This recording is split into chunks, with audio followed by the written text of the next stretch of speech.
This is KITV4 Island News Midday.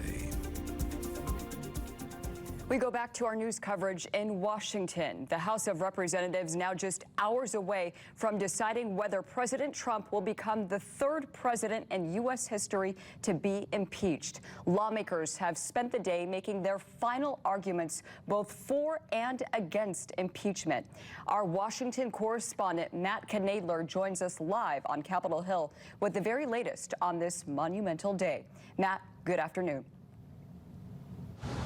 Lindsay, good afternoon, here live from Capitol Hill, where that debate on the House floor continues tonight. Republicans had some procedural votes earlier this morning that pushed the full House vote back to later this evening. But by the end of the night, we are expecting President Donald Trump to be impeached by the full House of Representatives. Now, what we're hearing right now, that vote should come down around 7 to 7:30 Eastern tonight, about anywhere between 2 and 3 o'clock, let's say, Hawaii time.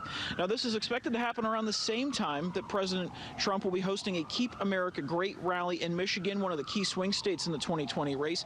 The vote will happen in 2 stages tonight, one for each article of impeachment. This is, again, abuse of power and obstruction of Congress. All of this as it relates to the impeachment inquiry surrounding the phone call between Trump and Ukrainian President Zelensky, and whether the president committed what are defined in the Constitution as high crimes and misdemeanors when he threatened to withhold U.S. military aid to Ukraine.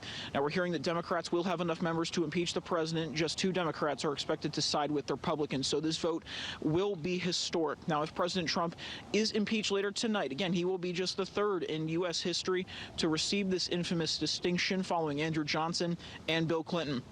We caught up with one of our local lawmakers today, Congressman Ed Case, and of course he has been back and forth on this issue a little bit, waiting to see exactly how all this would play out. But over the weekend and on Monday, announcing that he would vote for impeachment tonight.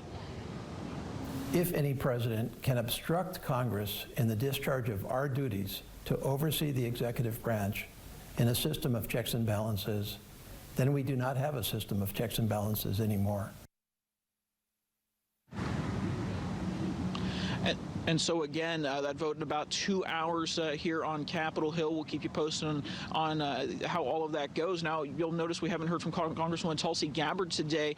She has not voted in any of the votes so far on the House floor today as it relates to impeachment for no votes. When we say no votes, essentially not voting in those votes today. We reached out to her office to see if she will vote tonight when the full House votes on impeachment. If so, how will she vote? They are not confirming either way whether or not she will vote later tonight, so we'll keep you posted on that. But again, this comes one day after she reportedly was going to introduce a censure legislation, which is essentially a slap on the wrist compared to a full impeachment of a president. So that may be her position tonight. But right now, Congresswoman Tulsi Gabbard really nowhere to be found here on Capitol Hill. Live on Capitol Hill, Matt Knadler, KITV4 Island News.